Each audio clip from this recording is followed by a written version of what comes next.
Menurut saya ini statement yang sangat lucu, luar biasa, parah loh.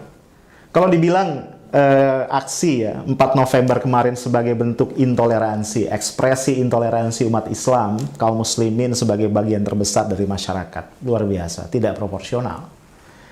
Mari kita dudukkan persoalan ini dengan tepat. Mana sebab, mana akibat. Menurut saya, kejadian kemarin 4 November bukan aksi, itu reaksi. Reaksi atas apa yang dilakukan oleh saudara Basuki Cahayapurnama. Dia itu gubernur incumbent DKI Jakarta. Anda bayangkan, dalam pakaian dinas, di waktu dinas ketika beliau menjalankan tugas kedinasan sebagai gubernur, di depan halayak ramai di Kepulauan Seribu, dia bisa mengucapkan hal yang di luar konteks, di luar perannya. Dia mengomentari ayat dari kitab suci agama lain. Ayat dari kitab suci orang-orang yang tidak seagama dengan dirinya. Anda bayangkan, seorang muslim saja itu akan sangat berhati-hati mengomentari kitab suci kalau dia sadar bahwa dirinya bukan ahli tafsir. Ini persoalannya. Dan kalau kemudian itu memicu kemarahan masyarakat muslim, saya pikir adalah hal yang wajar. Karena dalam agama apapun, kitab suci adalah sesuatu yang sakral. Betul, kalau kita bicara toleransi, kelompok yang mayoritas harus toleran, bahkan harus melindungi saudara-saudaranya yang berasal dari kelompok minoritas. Tapi saya pikir toleransi juga dua arah. Artinya yang minoritas pun punya kewajiban untuk lebih menghargai, lebih bertenggang rasa, lebih menghormati saudara-saudaranya yang berasal dari kelompok yang mayoritas. Kalau kita betul ingin membangun masyarakat yang sangat toleran satu dengan yang lain. Saya ingin memberikan contoh bahwa sebenarnya masyarakat muslim tidak pernah punya masalah dengan pejabat publik yang berasal dari etnis atau agama yang berbeda dengan mereka. Kita di masa lalu punya seorang menteri perekonomian yang luar biasa, Pak Kwik Kian Gi. Masyarakat muslim menerima dia, menghormatinya. Demikian pula kita punya Ibu Mari Elka Pangestu yang pernah menjadi Menteri Perdagangan, kemudian Menteri Menteri Pariwisata dan Ekonomi Kreatif. Apakah ada masalah? Tidak. Karena dua orang ini adalah selain profesional, mereka menunjukkan kualitas kenegarawanan yang luar biasa. Mereka stick dengan peran dan tugas mereka sebagai menteri, mengomentari sesuatu dalam batas-batas profesionalismenya dan tidak pernah menyinggung kelompok masyarakat manapun. Jadi kembali menurut saya, berbicara tentang toleransi, kita harus berbicara dua arah. Kita tidak boleh meminta satu kelompok untuk toleran, sementara mereka menghadapi intoleransi. Singkat kata, bertoleransi terhadap perbuatan yang intoleran menurut saya tidak masuk akal.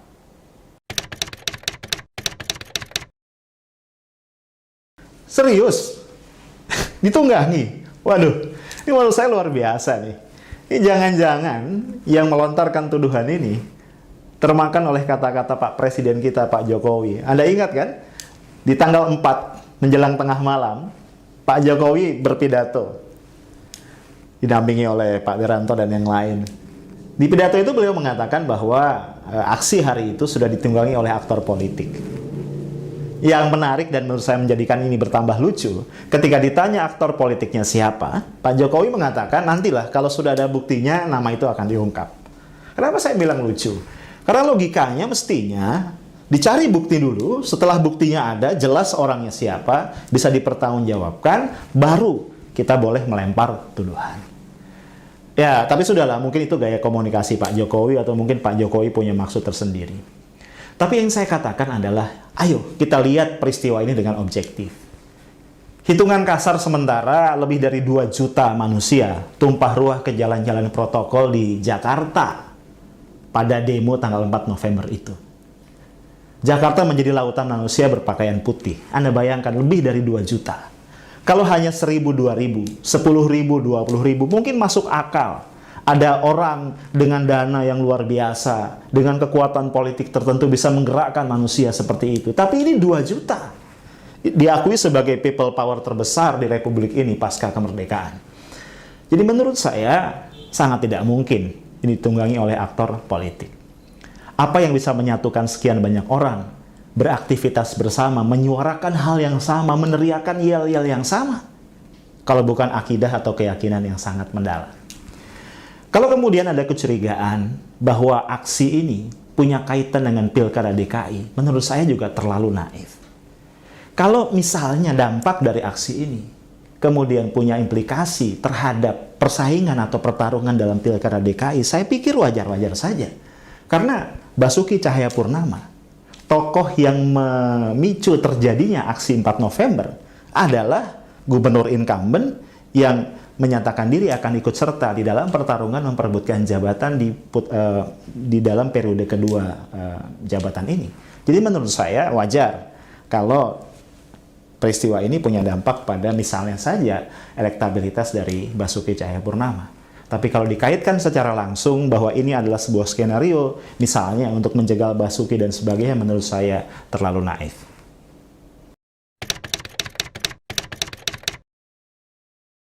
Saya 100% tidak setuju kalau dikatakan bahwa ucapan Basuki Cahayapurnama di Kepulauan Seribu yang memicu masalah ini adalah slip of tongue atau sekedar keselio lidah.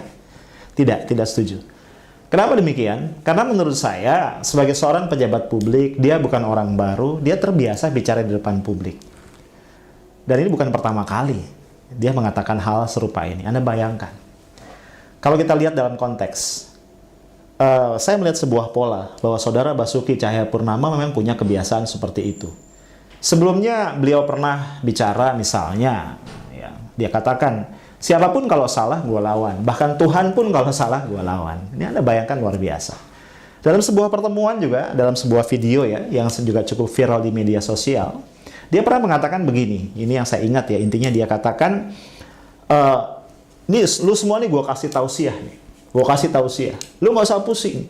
Kalau Tuhan menghendaki nakdirin gue jadi gubernur, gue akan jadi gubernur lu. Anda bayangkan, tausiah itu sebuah terminologi yang khas. Umat Islam paham yang namanya tausiah adalah semacam ceramah atau khutbah atau nasihat yang diberikan oleh pemuka agama kepada umatnya. Tapi kemudian Basuki menggunakannya dalam konteks seperti itu. Bahkan Basuki juga dalam sebuah video yang juga viral itu bisa bercanda dengan cukup vulgar mengenai keyakinan agamanya sendiri. Jadi menurut saya ada sebuah pattern. Saya tidak tahu apakah ini sekedar kebiasaan buruk dari seorang pejabat publik atau Basuki punya rencana tersendiri dengan apa yang biasa dia lakukan tersebut. Tapi yang jelas, kalau dikatakan ini sekedar keselio lidah, saya rasa tidak mungkin. Kalau perkara dia sudah minta maaf, permintaan maaf ini perlu kita lihat dalam konteks. Pertama, beliau mengatakan begini, kurang lebih, kalau saya dianggap menyinggung perasaan umat Islam, maka saya minta maaf. Kemudian juga dia menambahkan keterangan, tidak mungkin saya menistakan agama, karena kalau saya lakukan itu, saya tidak akan dapat suara dalam pemilu kada. Nah, saya pikir orang tidak perlu cerdas-cerdas amat untuk menangkap bahwa statement ini bukan permintaan maaf yang tulus. Ini permintaan maaf yang punya maksud tersendiri. Kemudian juga, katakan permintaan maafnya tulus. Ini bukan persoalan pribadi. Penistaan agama adalah delik umum, bukan delik aduan. Artinya, polisi, aparat negara, aparat keamanan perlu melakukan penyelidikan dan penyidikan sampai dengan penuntutan, sampai tuntas, walaupun tidak ada orang yang mengadukan peristiwa ini. Jadi, permohonan maaf adalah satu hal, tapi melanjutkan proses hukum sampai selesai adalah hal yang lain yang tidak boleh dicampur adukan. Oke, ini memang bisa masuk ke area perdebatan yang tidak ada ujungnya. Apakah kata Aulia di surat Al-Maidah 51 itu multitafsir? Sebagai seorang muslim secara pribadi, menurut saya tidak. Saya yakin bahwa Aulia di dalam konteks ayat Al-Maidah itu jelas bicara tentang tidak bolehnya kita memilih pemimpin yang tidak seakidah, tidak seagama dengan kita. Namun katakan, kalaupun betul kata Aulia di dalam ayat tadi multitafsir, menurut saya, biarkanlah umat Islam menyelesaikannya sendiri. Sangat tidak patut ketika ada seorang pejabat publik yang memiliki keyakinan dan agama yang berbeda, kemudian mengomentari itu. Di luar konteks, sama sekali di luar konteks peran dan tugasnya sebagai seorang pejabat publik. Apalagi itu dikatakan dalam sebuah forum terbuka ketika dia melaksanakan tugas sehari-harinya sebagai gubernur. Jadi persoalannya bukan pada Aulia itu multitafsir atau tidak. Persoalannya adalah pada ketidakpatutan perilaku dari seorang pejabat publik yang sudah mengomentari keyakinan orang lain, mengomentari tafsir atau mengomentari ayat suci dari kitab suci yang bukan kitab suci agamanya. Itu inti persoalannya.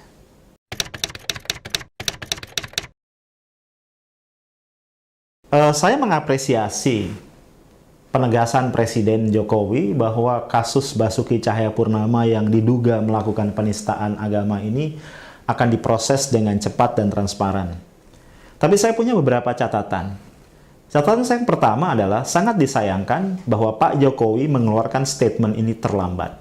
Kita tahu bahwa statement ini baru keluar antara lain setelah adanya aksi damai 4 November yang lalu. Itu pun di malam hari, tengah malam menjelang pergantian hari. Pak Jokowi tidak ada ketika ulama-ulama yang mewakili para demonstran datang ke istana. Kemudian catatan saya yang kedua, setelah peristiwa itu, Pak Jokowi sangat sering mengeluarkan statement bahwa saya berjanji atau saya memastikan saya tidak akan mengintervensi dan seterusnya. Secara psikologi massa, ketika sebuah pernyataan seperti ini oleh seorang pejabat publik, apalagi kepala negara, diulang berkali-kali, orang menjadi bertanya-tanya, ada apa? Dengan kata lain, wajar kalau pemikiran kolektif sebagian masyarakat akan bertanya, jangan-jangan ini maknanya sebaliknya. Sama saja misalnya ketika saya dicurigai berbohong, kemudian saya mengatakan, enggak, saya tidak bohong, saya jujur. Saya katakan berkali-kali di depan umum bahwa saya jujur loh, gitu. Wajar kalau kemudian orang menduga sebaliknya. Kemudian yang ketiga, yang juga menjadi catatan saya adalah, publik juga melihat bahwa Presiden Jokowi begitu aktif baik sebelum maupun sesudah peristiwa 4 November. Sebelum 4 November, beliau memanggil pimpinan MUI, beliau memanggil juga pimpinan dari Nahdlatul Ulama dan Muhammadiyah sebagai dua ormas Islam terbesar di Indonesia. Wajar kalau kemudian publik juga curiga, jangan-jangan ini satu upaya untuk memastikan bahwa demo 4 November tidak berlangsung terlalu besar. Yang juga menarik, pasca 4 November, Presiden kembali melakukan manuver. Kalau sebelumnya beliau mengundang, sekarang beliau mendatangi pimpinan dari ormas-ormas Islam tersebut, Nahdlatul Ulama dan juga Muhammadiyah. Dan setelah itu di hari berikutnya beliau mengumpulkan pimpinan dari ormas-ormas Islam yang lain. Publik akan bertanya-tanya, ada apa? Kenapa Presiden menjadi begitu aktif? Padahal ketika demo terjadi, perwakilan demonstran, para ulama ya, ingin datang kepada beliau, beliau tidak ada di istana. Jadi ingin saya katakan, janji Presiden kita apresiasi, tapi rakyat, publik, kaum muslimin itu cerdas. Mereka ingin melihat apakah janji itu dibuktikan di lapangan oleh para pembantu Presiden, dalam hal ini adalah para penegak hukum.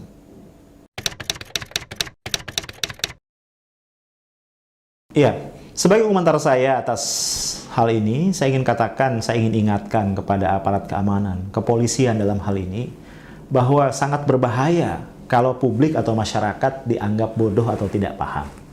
Publik secara seksama saya yakin mengikuti tahap demi tahap proses yang dilakukan oleh kepolisian.